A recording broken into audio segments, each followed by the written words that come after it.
What happens when a billionaire goes undercover in his own restaurant and sees how his employees are really treated?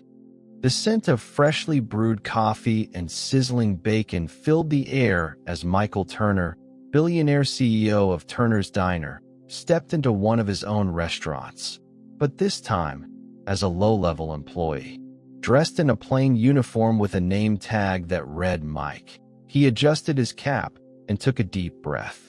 The restaurant was already buzzing with activity. Customers filled the booths, waitresses rushed between tables with plates stacked high, and behind the counter, cooks flipped pancakes and fried hash browns at lightning speed.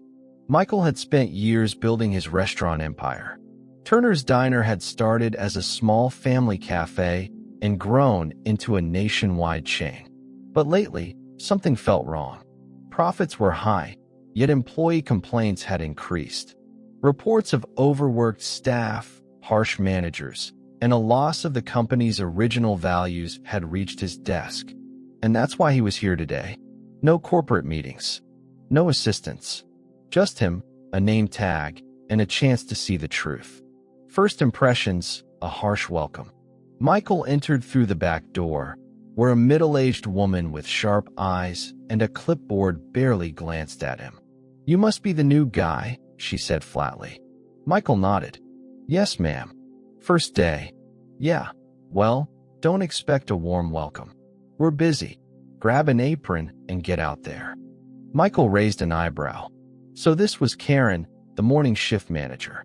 No patience, no kindness, just cold efficiency. As he stepped into the main dining area, another voice greeted him, this time much warmer. "Hey, you must be Mike. Welcome." Michael turned and saw a young waitress with a warm smile. She looked about 25, with tanned skin, dark brown hair tied into a neat bun, and deep brown eyes filled with kindness. "I'm Emily," she said, adjusting her apron. "If you need help, just ask." Michael smiled back. "Thanks. I think I'll need it." A kind heart in a harsh environment. Michael quickly realized something. He was terrible at this job. He struggled to carry trays, kept forgetting which table ordered what, and nearly spilled a full glass of orange juice. Karen was not amused. "I don't have time to babysit," she snapped after one mistake. "Either keep up or get out." But Emily, she was different. When he almost dropped a plate, she caught it just in time. When he mixed up orders, she quietly fixed them before customers noticed. And every time, she helped without making him feel stupid. "Don't worry," she said with a small smile. "Everyone struggles at first. You'll get better." Michael watched how she treated others, too. When a coworker knocked over a tray, she was the first to help clean up. When an elderly man walked in slowly, she rushed to pull out a chair for him. While others worked with exhaustion, Emily worked with heart. And Michael wondered, why was someone like her still just a waitress? The manager who didn't care. As the hours passed, Michael noticed a pattern. The staff was overworked, stressed, and afraid of Karen. She never praised, only criticized. "I don't pay you to chat," she snapped at two employees talking near the coffee station. Michael saw Emily's face tighten, but she said nothing. How many times had she been treated like this? And how many times had her kindness been ignored? A small act of kindness that changed everything. Just past noon, a man in a wrinkled suit rushed into the diner. "Large coffee, to go?" "Fast." Michael hurried to pour the coffee and spilled it over the counter. Before he could grab a new cup, Karen stormed over. "Are you serious, Mike? You can't even serve coffee." The customer frowned, uncomfortable. Emily stepped in. "Here you go, sir," she said smoothly, handing him a fresh coffee. "Hope your day gets better." The man blinked, surprised. Her kindness caught him off guard. He took a deep breath and muttered, "Thanks. I needed that." Michael saw it all, and at that moment, he knew. Emily wasn't just a good worker. She was the kind of person who made the world better. The afternoon rush hit like a storm. Customers flooded in, orders stacked up, and the pressure inside the diner became overwhelming. Michael, still struggling to keep up, felt the tension in the air. The other employees worked in exhausted silence, afraid of making mistakes. Karen barked orders, her tone sharp. "Table 4 is waiting. Mike, move faster. Emily, stop wasting time being nice and get back to work." Michael glanced at Emily. She never complained, never snapped back. Instead, she simply nodded and kept moving, balancing plates and greeting customers with her usual warmth. It was clear she was the heart of this place. But Karen was crushing that heart, piece by piece. The moment that changed everything. An hour later, the chaos peaked. A family at a corner booth, a mother with 2 small children, sat waiting. Their food had taken too long, and the youngest child, a boy no older than 4, started to cry. The mother sighed, clearly embarrassed. Karen noticed and rolled her eyes. "Not my problem," she muttered. But Emily? She immediately acted. She grabbed a small plate of fries, crouched beside the boy, and smiled. "Hey there, buddy. I know waiting is hard, but look, these are special superhero fries, just for you." The boy's eyes widened. The crying stopped. The mother exhaled, relieved. "Thank you," she whispered. Karen, however, was furious. She stormed over, her voice dripping with irritation. "Emily, what do you think you're doing?" Emily straightened, confused. We don't give out free food." Karen snapped. "It was just a few fries." The kid was upset. "I was trying to help." Karen folded her arms. "Are you running a charity?" "No." "Then stop acting like it." Michael felt his stomach turn. He had built Turner's Diner to be a place where customers felt at home. But now, Karen was running it like a factory with no soul. And then, the worst happened. "You know what? Enough of this," Karen growled. "Emily, you're fired." The entire diner fell silent. Emily froze.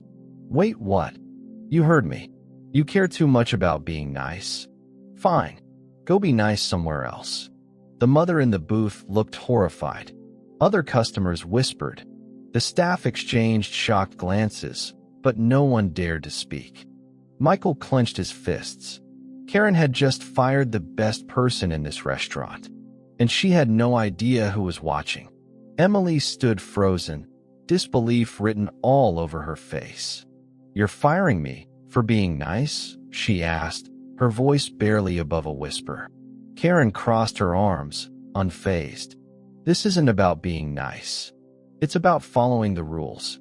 We don't give free food to customers, no matter the reason."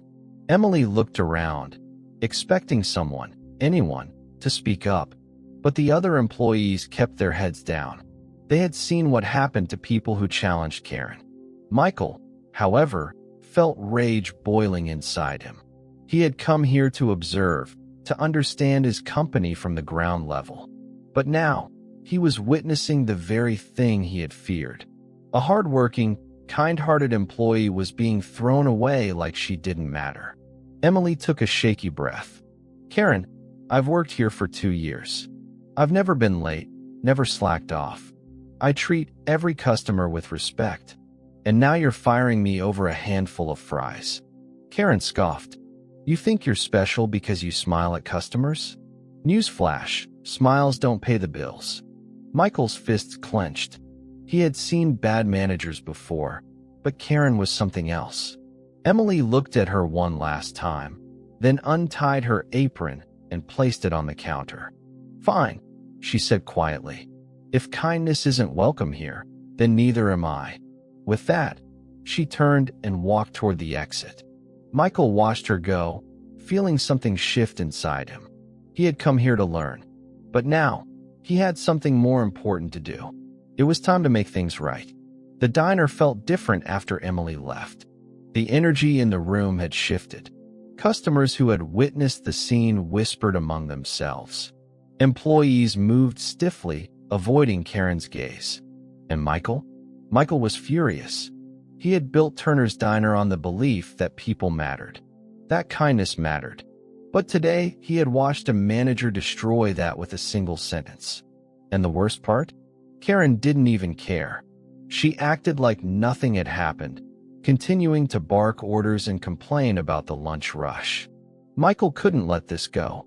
He had come here to observe. But now, it was time to act. A plan in motion.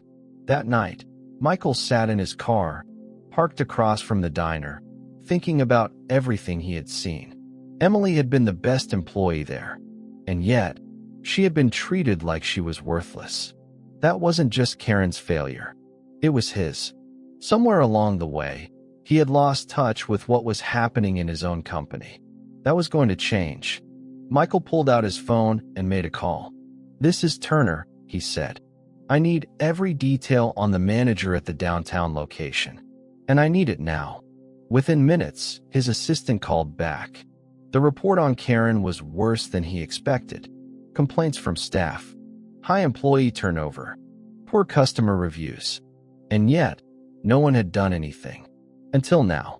Michael hung up, took a deep breath, and made another call. "Get Emily's contact information.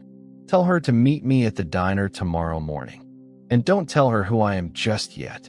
Because tomorrow, Karen would face the consequences. And Emily? She was about to get the biggest surprise of her life."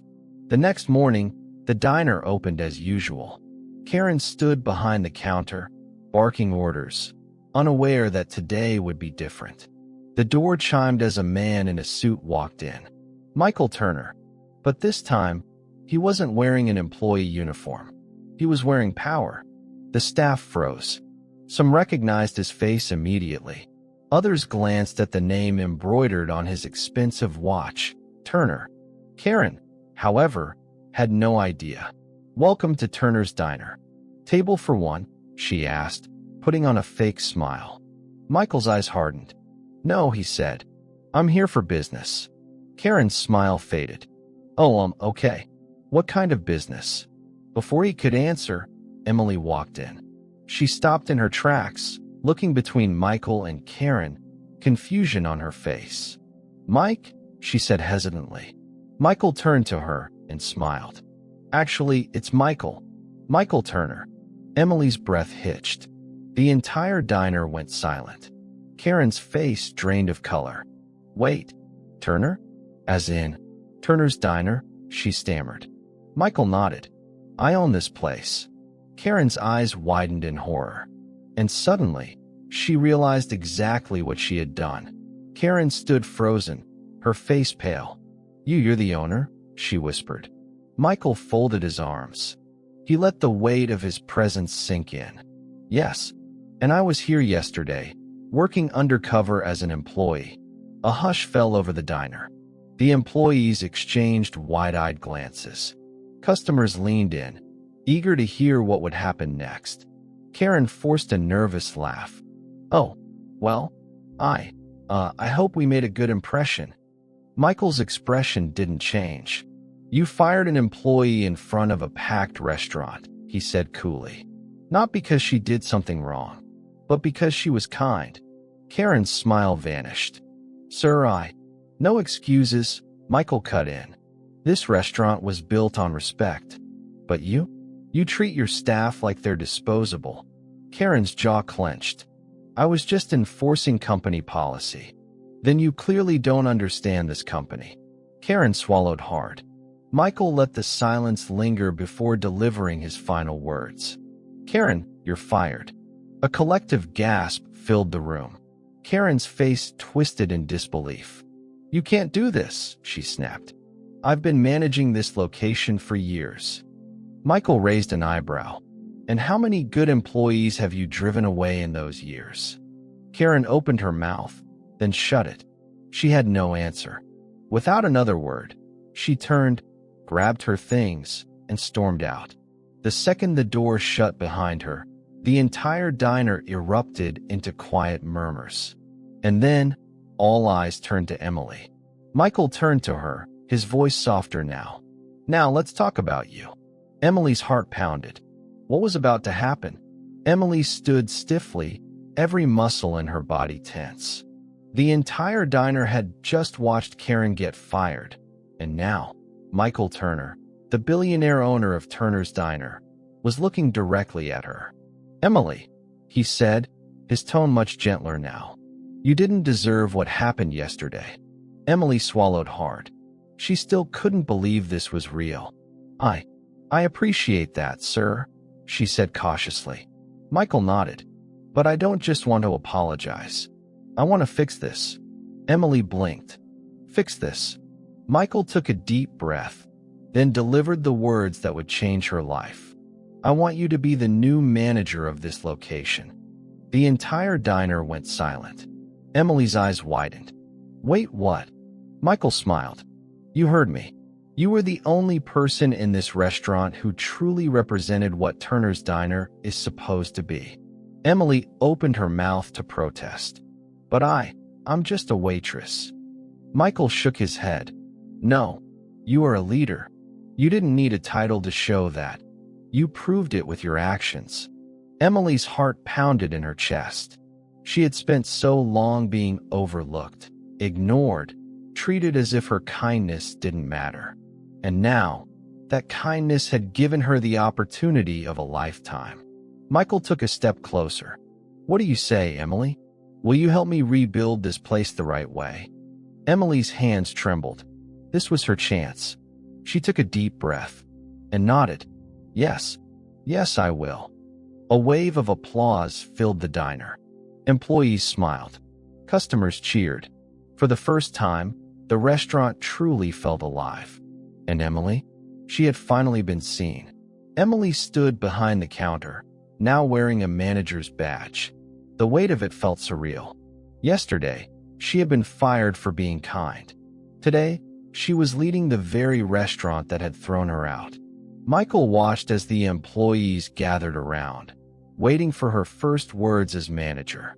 She took a deep breath. "I know things have been tough here," she started, her voice steady. "And I know that change can be scary. But from now on, this restaurant will be different." The staff exchanged uncertain glances. "We will still work hard," she continued. "But we will also treat each other with respect. This will be a place where kindness matters." For the first time, hope flickered in the employee's eyes. Michael felt pride swell in his chest. This was exactly what he had hoped for. Not just a new manager, a new culture, the first test of leadership. An hour into her first shift as manager, Emily faced her first challenge. A waiter, nervous and overwhelmed, accidentally spilled an entire tray of drinks. For a moment, the diner went silent.